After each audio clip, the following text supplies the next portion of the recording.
नमस्कार दोस्तों, welcome back to our channel. दोस्तों बात करेंगे इस वीडियो में जेएसएससी पीजीटी रिजल्ट 2023 को लेकर। मेरे भाई इसका जो रिजल्ट है कब तक जारी किया जा सकता है पीजीटी का, तो इसके बारे में बताएंगे और साथ ही साथ आपको बताएंगे मेरे भाई कि इसका जो कट ऑफ है कितना रह सकता है। ठीक है, कितने प्रश्न आपके सही होने चाहिए कि आपका हो जाए, तो वो चीज़ आपको बताएंगे। देखिए दोस्तों, ऐसा है कि जब हम कट ऑफ का नाम ले रहे हैं तो बहुत से कैंडिडेट्स को लग रहा होगा कि सर आप जो कट ऑफ बताएंगे कट ऑफ तो जारी ही नहीं किया जाएगा, क्योंकि लैब असिस्टेंट का जो रिजल्ट आया है मेरे भाई, इसमें क्या है, कोई भी कट ऑफ जारी नहीं किया गया है। आपको सीधा जो है डीवी के लिए रोल नंबर जो है देखने को मिल गया है। ठीक है, जो सिलेक्टेड कैंडिडेट्स हैं दोस्तों, उनका जो रोल नंबर है उन देखने को मिला है डीवी के लिए। मानते हैं कि लैब असिस्टेंट में आपका जो कट ऑफ है इसको जारी नहीं किया गया है, लेकिन आरटीआई को बार बार मेल किया जा रहा है कैंडिडेट्स के द्वारा। ठीक है, जेएसएससी तक अपनी बात को रखा जा रहा है, क्योंकि मेरे भाई 80% कैंडिडेट्स ऐसे हैं, लगभग 80% कैंडिडेट्स ऐसे हैं कट ऑफ ना जारी करने से नाखुश है। ठीक है, तो ऐसे में कुछ भी एक्शन लिया जा सकता है। तो आप ये मत सोचिए कि कट ऑफ जारी नहीं किया गया था लैब असिस्टेंट का तो पीजीटी में भी आपको कट ऑफ देखने को ना मिले। मेरे भाई अगर कट ऑफ जारी किया जाता है तो आपका कितना कट ऑफ रह सकता है, कितने प्रश्न आपके सही होने चाहिए कि आपका सिलेक्शन हो जाए, तो उस पर चर्चा करेंगे। ठीक है, प्रश्न का एक रेंज बताएंगे मेरे भाई, अगर इसके बीच में आपके प्रश्न सही हो रहे हैं तो आपका हो जाएगा। दूसरे नंबर पर आप यहाँ पे देख रहे होंगे कि सुनी सुनाई बातों पर ना दे ध्यान। अब ये किस चीज़ के लिए बोल रहे हैं हम, तो वो चीज़ आपको बताएंगे। और तीसरा देख सकते हैं, लैब असिस्टेंट में प्रेफरेंस को लेकर हुआ है बड़ा खेल। तो मेरे भाई प्रेफरेंस को लेकर क्या बड़ा खेल हुआ है, तो इसके बारे में भी जानकारियाँ देंगे। तो आइए सबसे पहले समझ लेते हैं दोस्तों, सुनी सुनाई बातों पर ना दे ध्यान। अब ये हम किस चीज़ के लिए बोल रहे हैं, तो आइए इसके बारे में समझ लेते हैं। मेरे भाई सबसे पहले आप कमेंट्स देखिए छात्रों का किस तरीके से किया गया है। ठीक है, तो एक बार आप कमेंट्स देखिए, फिर उसके बाद हम आपको बताते हैं। आप यहाँ पे देखिए किस तरीके से कमेंट, 20 लाख ओनली। ठीक है, तो आप यहाँ पे देखिए, फिर उसके बाद आपको बताते हैं क्या है असली चीज़ें। आप यहाँ पे देख सकते हैं।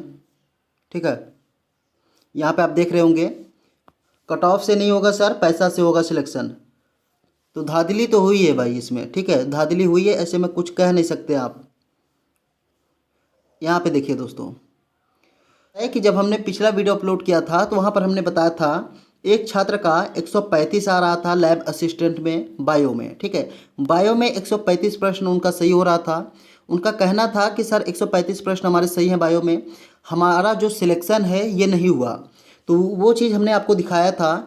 तो आपको वहाँ पर हमने बताया था कि हम ये इसलिए दिखा रहे हैं कि आप डीमोटिवेट ना होइए। तो आप यहाँ पे देख सकते हैं दोस्तों कि 135 उनका आ रहा था, वो उनके द्वारा बताया गया था। तो यहाँ पे एक भाई का कमेंट है, भाई आप लोग झूठ मत बोलो, बायो में मेरा 132 है और जनरल में मेरा हुआ है। तो कहने का मतलब ये है दोस्तों कि आप यहाँ पे देख सकते हैं कि 132 इनका है और जनरल में इनका सिलेक्शन हो गया है। तो मेरे भाई सुनी सुनाई बातों पर आपको ध्यान नहीं देना है, बिल्कुल नहीं देना है। कोई 135 बता रहा है, कोई 140 बता रहा है मेरे भाई, तो कोई मतलब नहीं है। ठीक है, मसाला बनाने के लिए ये कुछ भी बता देते हैं दोस्तों, तो ऐसे में आप परेशान ना होइए कि उनका इतना आ रहा है हमारा इतना आ रहा है, पता नहीं हमारा होगा कि नहीं होगा। तो आप यहाँ पे खुद देख सकते हैं, इसका प्रूफ है कि 132 एक भाई का आया है, जनरल में इनका सिलेक्शन हो गया है लैब असिस्टेंट में। ठीक है, तो कह सकते हैं दोस्तों कि आपको सुनी सुनाई बातों पर ध्यान नहीं देना है। आप देख सकते हैं इस तरीके से, आप यहाँ पे देख लीजिए दोस्तों, भाई मेरा 130 क्वेश्चन सही था और मेरा सिलेक्शन हुआ है वेरिफिकेशन के लिए। तो मेरे भाई 130 पर भी इनका सिलेक्शन हो गया। ठीक है, और जो पहला कमेंट हमने आपको दिखाया था उनका था 135 बायो में, लेकिन इनका जो सिलेक्शन है दोस्तों नहीं हुआ था। तो कहने का मतलब ये है मेरे भाई कि सुनी सुनाई बातों पर आपको बिल्कुल भी ध्यान नहीं देना है, फोकस रखिए, डीमोटिवेट मत होइएगा। ठीक है, तो कुछ इस तरीके के इन्फॉर्मेशन है। आइए समझ लेते हैं दोस्तों प्रेफरेंस के बारे में, लैब असिस्टेंट के प्रेफरेंस के बारे में, इसके बारे में क्या अपडेट है, तो इसको बताते हैं। फिर उसके बाद आपको बताते हैं कि पीजीटी का जो कट ऑफ है कितना रह सकता है, रिजल्ट कब तक जारी किया जा सकता है, रिस्पांस की आएगा कि नहीं आएगा, तो सारी चीज़ों को बताएंगे। तो आइए समझ लेते हैं सबसे पहले लैब असिस्टेंट प्रेफरेंस के बारे में। आप यहाँ पे देख सकते हैं कि प्रेफरेंस को लेकर सबसे बड़ा खेल क्या हुआ है मेरे भाई, तो उस चीज़ के बारे में आपको यहाँ पे जानकारियाँ दी गई है, समझ सकते हैं। पहले नंबर पर देख सकते हैं, एडवर्टाइजमेंट में आपको यह नहीं बताया गया था कि आपको सारे प्रेफरेंस का एग्ज़ाम देना है। सही है, सारे प्रेफरेंस का एग्ज़ाम देना है मेरे भाई, ये चीज़ आपको कहीं भी मेंशन नहीं किया गया था एडवर्टाइजमेंट में। सही है, जब एडमिट कार्ड जारी किया गया तो उसके बाद आपको पता चला कि आपको पहले का भी देना है, दूसरे का भी देना है, तीसरे का भी देना है। इसके पहले आपको कहीं भी से भी मालूम नहीं था। दूसरा पॉइंट आप यहाँ पे देख सकते हैं, ज़्यादातर स्टूडेंट्स पहले प्रेफरेंस की तैयारी किए थे। दूसरा और तीसरा, ठीक है, दूसरा और तीसरे प्रेफरेंस का बहुत कम ही कैंडिडेट्स थे जिसने तैयारी की थी, ठीक है। तो कुछ इस तरीके का खेल हुआ है। तीसरे नंबर पर आप यहाँ पे देख सकते हैं, जेएसएससी ना तो रिस्पांस की जारी किया और ना ही कट ऑफ, अब कोई उम्मीद भी नहीं की जा सकती। कि अगर बात करें हम इसके रिस्पांस की को लेकर कि सर इसके रिस्पांस की के बारे में बता दीजिए, तो मेरे भाई अब तो कोई उम्मीद है नहीं। जी हाँ दोस्तों, अब कोई उम्मीद है नहीं कि इसका जो रिस्पांस की है ये जारी किया जाएगा, और जारी किया जाए भी जाएगा तो कोई फ़ायदा भी नहीं है, ठीक है। रिस्पांस की आपका तब जारी किया गया होता जब आपका आंसर किया आया था, जिससे आप प्रश्नों को मिलान करके ऑब्जेक्शन कर सकें, ठीक है। तो ऐसा कुछ हुआ नहीं, तो ऐसे में आप भूल जाइए कि आपका जो रिस्पांस की है इसको जारी किया जाएगा। चौथे नंबर पर आप यहाँ पे देख सकते हैं, प्रेफरेंस वाइज कट ऑफ और मार्क्स स्टेटमेंट जारी करना, ठीक है। अब स्टूडेंट्स को यही नहीं पता कि उनका सिलेक्शन कौन से प्रेफरेंस से हुआ है। मेरे भाई जब इन्होंने प्रेफरेंस वाइज कट ऑफ जारी ही नहीं किया, मार्क्स स्टेटमेंट जारी ही नहीं किया, तो मेरे भाई स्टूडेंट्स को कैसे पता चलेगा कि उनका जो सिलेक्शन हुआ है कौन से प्रेफरेंस से हुआ है। तो ये भी जानकारी इनको नहीं मिल पाएगी। और पाँचवें नंबर पर आप यहाँ पे देख सकते हैं, फाइनल आंसर की में सिर्फ क्वेश्चन आईडी दिया गया था आपको, सही है। अब छात्रों को ये नहीं पता चल रहा है कि ऑब्जेक्शन के लिए कौन से प्रश्नों को सिलेक्ट किया गया है। मेरे भाई ऑब्जेक्शन के लिए कौन से प्रश्नों को सिलेक्ट किया गया है कैंडिडेट्स को कैसे पता चलेगा, क्योंकि उन्होंने क्वेश्चन आईडी ही दिया था उसमें, ठीक है। आंसर की के नाम पर सिर्फ क्वेश्चन आपको आईडी दिया गया था, तो कैसे पता चलेगा।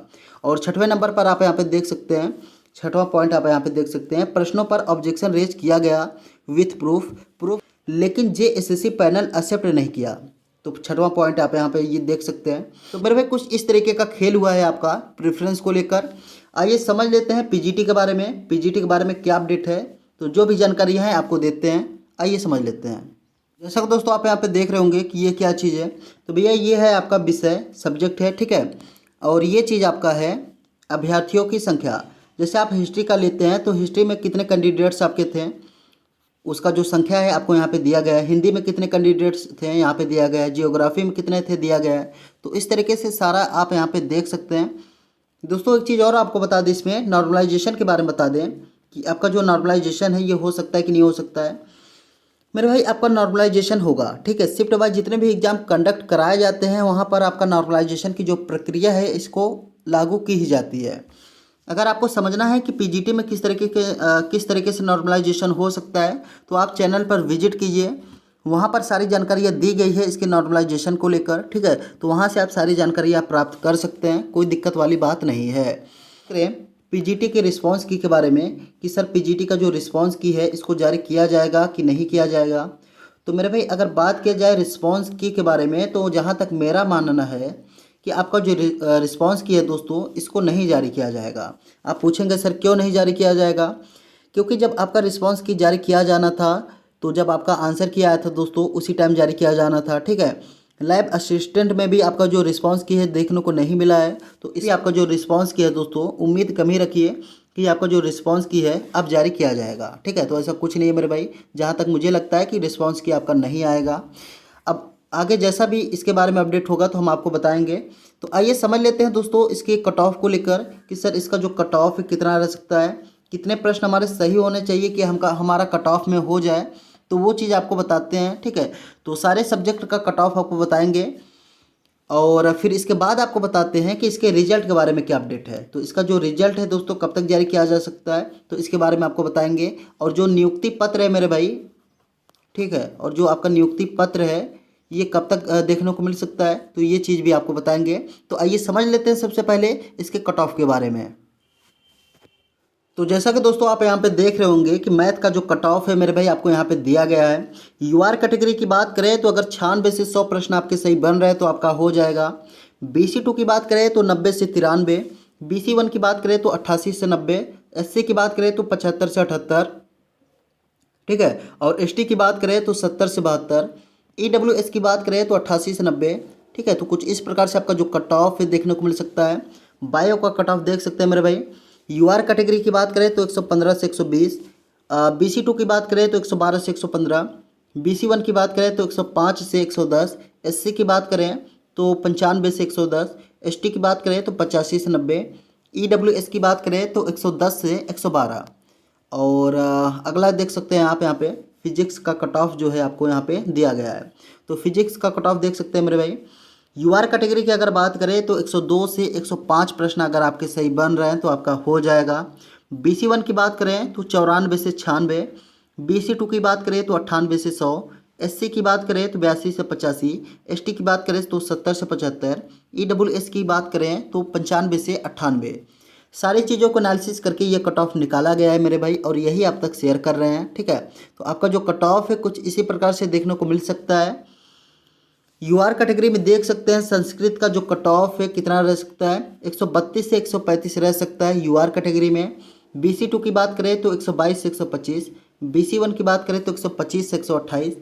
SC की बात करें तो 85 से 90। ST की बात करें तो 72 से 75। EWS की बात करें तो 126 से 130।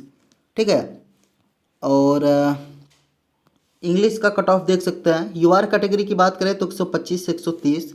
BC1 की बात करें तो 110 से 112। SC की बात करें तो 96 से 100। ST की बात करें तो 85 से 90। EWS की बात करें तो 118 से 120 तक आपका जो कट ऑफ है देखने को मिल सकता है। कॉमर्स की बात करें तो UR कैटेगरी में रह सकता है 122 से 125। BC2 की बात करें तो 115 से 118। BC1 की बात करें तो 112 से 115। SC की बात करें तो 100 से 105। ST की बात करें तो 92 से 95। EWS की बात करें तो 117 से 120। जितने भी चीज़ें आपको बता रहे हैं दोस्तों ये प्रश्नों की संख्या है। अगर हम गलती से आपको बोल दें कि इतने नंबर होने चाहिए तो ऐसा कुछ नहीं है मेरे भाई। जितने भी चीज़ें आपको बता रहे हैं सभी प्रश्नों की संख्या है। ठीक है, इसके बीच में अगर आपके प्रश्न सही बन रहे हैं तो आपका हो जाएगा। जियोग्राफी का कट ऑफ देख सकते हैं। UR कैटेगरी में रह सकता है 120 से 125 प्रश्न सही है तो हो जाएगा। BC2 की बात करें तो 121 से 122। BC1 की बात करें तो 105 से 110। SC की बात करें तो 95 से 110। ST की बात करें तो 85 से 90। EWS की बात करें तो 110 से 112। और अगला देख सकते हैं इकोनॉमिक्स का कट ऑफ देख सकते हैं। UR कैटेगरी में रह सकता है 120 से 122। BC1 की बात करें तो 115 से 117। अब यहाँ पे आप देख सकते हैं दोस्तों BC2 का नहीं बताया गया है। BC2 का नहीं बताया गया मेरे भाई, इसका मतलब है कि BC2 में आपका जो सीट है ये नहीं है। तो SC कैटेगरी का देख सकते हैं 100 से 105। ST का देख सकते हैं 96 से 98। EWS का देख सकते हैं 117 से 118। अगला देख सकते हैं हिस्ट्री का जो कट ऑफ है कितना रह सकता है। तो UR कैटेगरी की बात करें तो 120 से 125। BC1 की बात करें तो 118 से 123। SC की बात करें तो 107 से 110। ST की बात करें तो 103 से 106। EWS की बात करें तो 118 से 122 तक आपका जो कट ऑफ है देखने को मिल सकता है। ठीक है, केमिस्ट्री का कट ऑफ देख सकते हैं। UR कैटेगरी की बात करें तो 122 से 125। BC2 की देख सकते हैं यहाँ पे 105 से 110। BC1 की बात किया जाए तो 98 से 104। और SC कैटेगरी की बात करें दोस्तों तो 76 से 80। EWS की बात करें तो 115 से 120। ST की बात करें तो 70 से 75। आइए समझ लेते हैं दोस्तों कि आपका जो हिंदी सब्जेक्ट था इसका जो कट ऑफ कितना रह सकता है।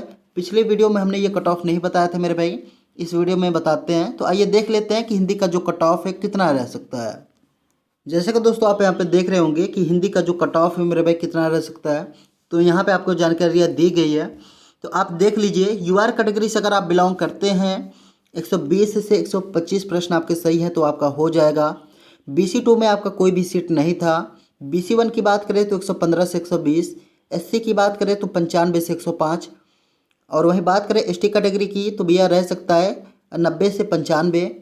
ठीक है, और EWS की बात करें तो 116 से 120 प्रश्न अगर आपके सही हैं तो आपका हो जाएगा। तो कुछ निम्न प्रकार से आपका जो कट ऑफ है दोस्तों देखने को मिल सकता है। और अगर बात करें दोस्तों PGT के रिजल्ट के बारे में कि सर इसका जो रिजल्ट है कब तक देखने को मिल सकता है, तो मेरे भाई अगर बात करें हम इसके रिजल्ट को लेकर तो अक्टूबर के लास्ट में, जी हाँ दोस्तों, अक्टूबर के लास्ट में आपका जो रिजल्ट है देखने को मिल सकता है। पूरी की पूरी जो संभावनाएं हैं जताई जा रही है कि अक्टूबर के लास्ट में आपका जो रिजल्ट है देखने को मिल सकता है। हालांकि रिजल्ट के बारे में अभी तक कोई आधिकारिक सूचना नहीं है, जैसे इसके बारे में कोई अपडेट आता है आपको इन्फॉर्म करेंगे। और अगर बात करें दोस्तों इसके नियुक्ति पत्र को लेकर कि सर इसका जो नियुक्ति पत्र है कब तक जारी किया जा सकता है, कब तक देखने को मिल सकता है, तो मेरे भाई 15 नवंबर, जी हाँ दोस्तों 15 नवंबर को आपका जो नियुक्ति पत्र है आपको देखने को मिल जाएगा। 15 तक आपका जो नियुक्ति पत्र है देखने को मिल जाएगा, ठीक है। तो कुछ इस तरीके का अपडेट है मेरे भाई। उम्मीद करते हैं सारी चीज़ें क्लियर हो गई होंगी। कुछ भी अगर डाउट्स होता है मेरे भाई, कुछ ऐसी चीज़ें हैं जो आपको ना समझ में आई हो तो आप कमेंट्स कर लीजिएगा, सभी का रिप्लाई करते हैं, आपका भी करेंगे, ठीक है। और वीडियो को अगर लाइक नहीं किया है तो लाइक कर दें, और चैनल पर अगर पहली बार विजिट किए हैं तो सब्सक्राइब करना ना भूलें। आगे जैसा भी अपडेट होगा इन्फॉर्म करेंगे। मिलते हैं किसी नेक्स्ट वीडियो में, तब तक के लिए जय हिंद।